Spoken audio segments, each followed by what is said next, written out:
आज हम बात करेंगे भारतीय संविधान के बिल्कुल शुरुआती, लेकिन शायद सबसे जरूरी हिस्से की। हम समझेंगे अनुच्छेद 1 से 4 की शक्ति को, वो अनुच्छेद जो आखिरकार बताते हैं कि भारत है क्या। तो एक अहम सवाल से शुरू करते हैं। क्या कभी सोचा है कि भारत का जो राजनीतिक नक्शा हम देखते हैं, उसे बदलने की शक्ति आखिर है किसके पास? कौन है जो किसी राज्य को छोटा कर सकता है, बड़ा कर सकता है या एक नया राज्य बना सकता है? इसका जवाब कहीं और नहीं, बल्कि हमारे संविधान के पहले 4 अनुच्छेदों में ही है।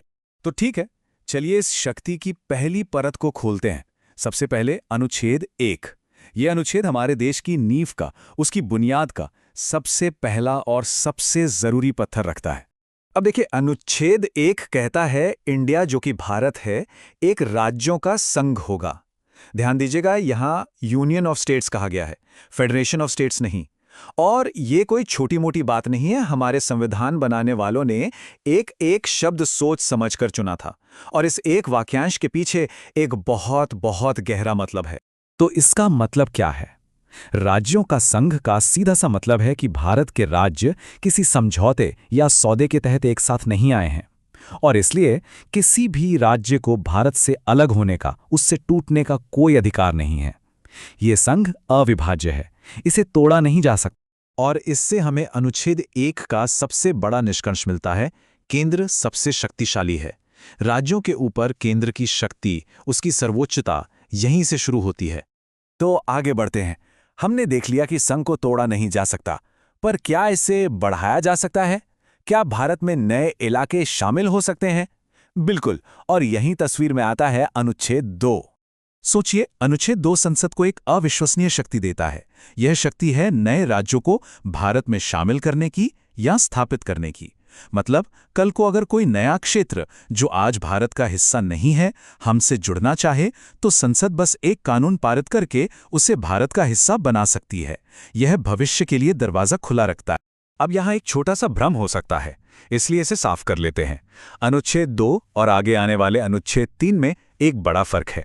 अनुच्छेद 2 नए क्षेत्रों से संबंधित है, यानी वो इलाके जो अभी भारत का हिस्सा नहीं है। ये बाहरी बदलावों के लिए है, जबकि अनुच्छेद 3 वो आंतरिक बदलावों से संबंधित हैं, यानी जो राज्य पहले से ही भारत के अंदर हैं, उनमें होने वाले बदलाव से।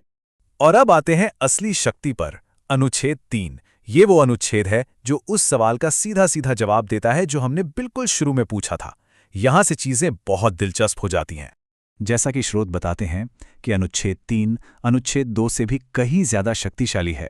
यह संसद को एक ऐसी शक्ति देता है जैसे किसी कलाकार के हाथ में कैनवास और ब्रश दे दिया हो। संसद भारत के राजनीतिक नक्शे को अपनी मर्जी से फिर से बना सकती है। तो देखिए, संसद क्या क्या कर सकती है। एक नया राज्य बना सकती है, किसी राज्य का क्षेत्रफल बढ़ा सकती है, किसी का घटा सकती है, अरे किसी राज्य की सीमाओं को ही बदल सकती है, और यहां तक कि किसी राज्य का नाम भी बदल सकती है। मतलब पूरी शक्ति संसद के हाथ में है। तो सवाल उठता है कि क्या राज्यों से पूछा नहीं जाता? हाँ, पूछा तो जाता है।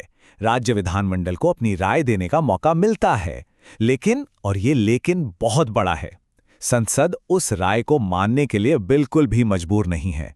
वो चाहे तो माने, चाहे तो न माने। अंतिम फैसला हमेशा हमेशा केंद्र का ही होगा। और यही है इस पूरी कहानी का सबसे महत्वपूर्ण पल। ये सब कुछ, ये सारे बड़े बड़े बदलाव किए जा सकते हैं बिना राज्य की अनुमति के। उनकी सहमति जरूरी नहीं है। बस यही एक बात भारतीय संघ को दुनिया के बाकी संघों से एकदम अलग बना देती है।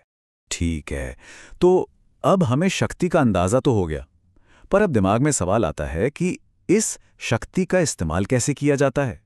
इतना बड़ा बदलाव करने के लिए तो जरूर कोई लंबा चौड़ा जटिल संवैधानिक संशोधन प्रक्रिया होगी, है ना? जी नहीं। और इसका कारण है अनुच्छेद 4। अनुच्छेद 4 को आप एक तरह का संवैधानिक शॉर्टकट समझ सकते हैं। ये कोई नई शक्ति नहीं दे रहा है, ये बस अनुच्छेद 2 और 3 वाली शक्तियों को इस्तेमाल करने का एक आसान तरीका बताता है। ये एक प्रक्रियात्मक शॉर्टकट है, और प्रक्रिया तो हैरान करने वाली सरल है। संसद को अनुच्छेद 2 या 3 के तहत बस एक साधारण बहुमत से विधेयक पारित करना होता है। साधारण बहुमत मतलब जितने लोग मौजूद हैं और मतदान कर रहे हैं, उनमें से आधे से ज्यादा, बस इसके लिए अनुच्छेद 368 वाले विशेष 2/3 बहुमत का झंझट पालने की कोई जरूरत नहीं है। इसे संवैधानिक संशोधन माना ही नहीं जाता। तो चलिए अब सारी बातों को जोड़कर देखते हैं। अनुच्छेद 1 से लेकर 4 तक ये हमें भारत के बारे में क्या बताते हैं? ये हमें एक बहुत ही स्पष्ट तस्वीर देते हैं। और अंतिम निष्कर्ष यही है, भारत कोई ढीला ढाला महासंघ नहीं है, बल्कि एक बहुत मजबूत और लचीला संघ है। एक बहुत मशहूर पंक्ति है जो इसे आसानी से समझाती है। भारत विनाशी राज्यों का एक अविनाशी संघ है। मतलब संघ यानी देश हमेशा रहेगा, उसे तोड़ा नहीं जा सकता, लेकिन उसके अंदर के राज्य, उनकी सीमाएं, उनके नाम, वो स्थायी नहीं है। उन्हें संसद बदल सकती है। और हम आपको इसी एक सवाल के साथ छोड़ जाते हैं। सोचिएगा जरूर, राज्यों को फिर से आकार देने की इस अपार शक्ति ने आखिर आज के भारत को कैसे बनाया है?